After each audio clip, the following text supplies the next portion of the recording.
As with any successful franchise, there is almost endless fan speculation about everything under the sun when it comes to both DC and Marvel's comic universes. And much like any fan speculation, these theories range from absolutely believable and immensely well thought out to some of the strangest twaddle to have ever been typed out by human hands. Crikey, you should see what I'm like when I get into one of those editorials. Just vig-saging myself all over the place like some crackpot conspiracy theorist in a bid to find out who exactly Leviathan is. Damn it, I know it's not Skeets, but look at him.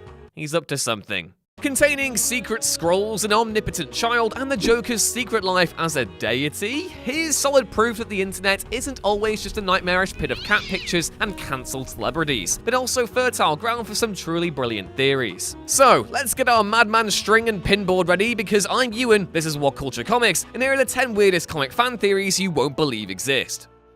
Number 10. Superman has only one power. While it completely rewrites maybe the single most important detail about Superman, it's undeniably fascinating to think about the fan theory that Superman has a single superpower, instead of the entire Swiss Army knife of abilities he canonically possesses. Although this initially sounds crazy, it would actually make a lot of sense for Superman to have one specific power, the ability of telekinesis. Not only would this explain how he can fly, it also could explain powers like heat vision, which would merely entail him vibrating molecules until fire forms. Sure, it doesn't explain powers like his super hearing or X-ray vision, but it's still a fun theory, even if it's not one that's going to be proven true anytime soon.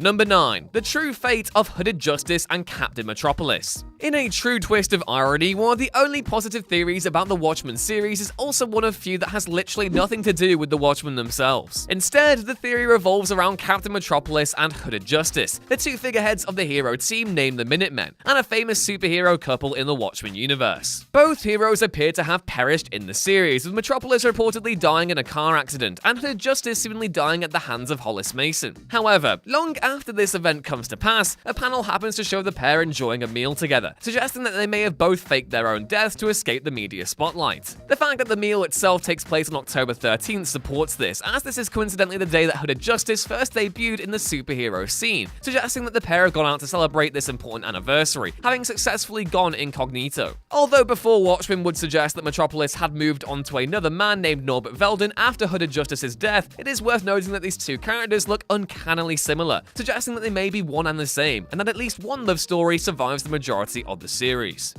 Number 8. Dr. Manhattan was responsible for the New 52. Within the deep dark depths of comic fandom, there had long existed a theory that the main DC universe and Watchmen universe were intertwined. As such, when the first DC reboot, the New 52, came out, this speculation naturally turned into a theory that Dr. Manhattan had been the one to initiate the universe's restart, changing DC's history from behind the scenes. The weirdest thing about this theory is that it actually turned out to be right, as Doomsday Clock canonically shows that Manhattan had in fact been messing with the universe's timeline, proving every moment of wild fan conjecture to have been correct the whole time. While this news was poison to anyone who shared Alan Moore's view that Watchmen should be kept separate from the main DC universe, it did provide a legitimately interesting way to retroactively explain the company's reboots. It was also especially potent in alleviating some of the flack DC had received for having both the New 52 and Rebirth events restart the franchise twice in the span of a mere decade. Although given the mixed fan response to Manhattan's appearance, it's unclear if this explanation fully fixed many of the issues people had with these events.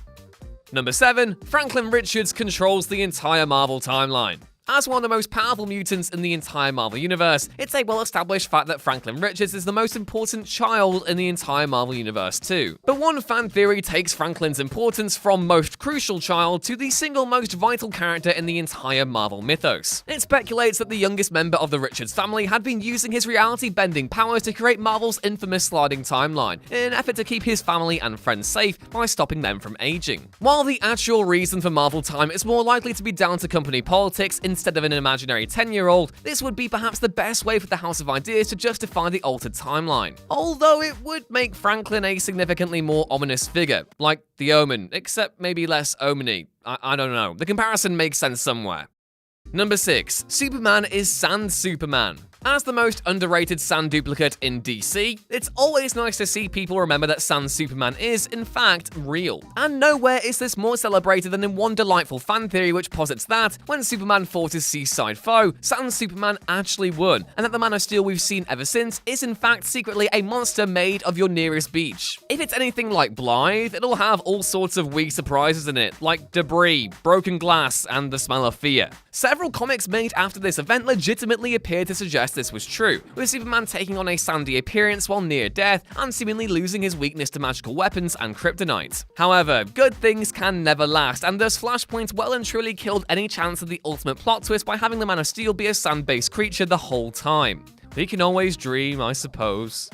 Number 5. Spider-Man's luck is being stolen. Peter Parker has arguably the worst luck out of all the various unfortunate souls that comprise Marvel's character roster. Every single one of his loved ones has died tragically at some point, and every good thing that happens to him seems to be retconned out of existence, seemingly just out of spite. Some plucky theorists, however, have speculated that this may not simply be that writers love to dunk on the intrepid web-slinger, but rather because he is having his luck literally removed. With characters like Longshot and Domino being bestowed with the ability to be unusually lucky, it makes sense that this luck has to come from somewhere else.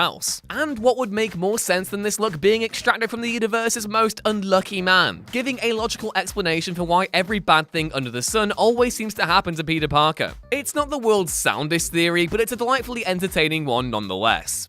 Number 4. The Joker is a god. A profoundly unsettling and possibly canon theory about the Joker covers his potential true origin, that of Gelos, the god of laughter. The theory revolves around two crucial issues of the 2011 Justice League series, issue 42 and 44 respectively. In the first, we see Batman ask the omniscient Mobius chair the Joker's true name, only for his face to fill with horror at the response. Combine this with Wonder Woman's monologue about Gelos, an evil god of laughter who reveled in others' pain, literally being plastered over a picture of a laughing Joker, and the theory practically writes itself. It would both explain why the Joker causes chaos for little to no reason, and why he constantly looks different in the comics, as the spirit of Gelos would theoretically be capable of taking a new human host anytime the body he inhabits was killed. With the new 3 Joker storyline, this theory does now seem somewhat less likely, but it does genuinely appear that, for a time, this was the route DC intended to go down with the Clown Prince of Crime.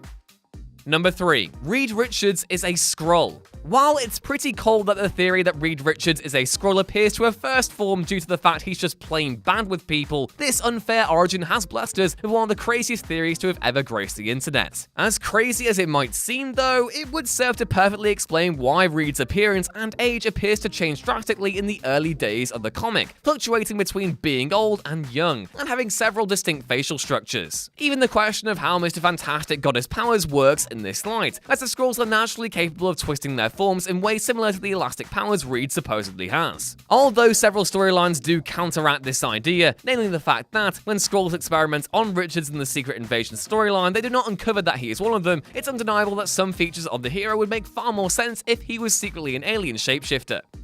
Number 2. Robin was created to stop and possibly kill Batman. Perhaps the most plausible theory surrounding Batman has to be a popular point of speculation regarding why Batman trains Robins, as it posits that this isn't to help them, but rather to create a kind of failsafe for himself. Aware of his predilection towards brooding and ruminating over his own dark side, Bruce purposefully finds plucky youngsters to train against criminals, all the while aware that, should he go rogue, it will likely be one of his own adopted children that will take him down. While many also theorize that Justice League would be the ones who would have to put the Dark Knight down were he to turn evil, it makes far more sense that Robin would be the one to do the deed. Who knows Batman's fighting style better than the person who battles alongside him every night? Given that Bruce has an undeniably paternal relationship with every single Robin, it's also much more likely that he'd pause at the concept of maiming or killing one of his kids, a luxury Superman is unlikely to receive.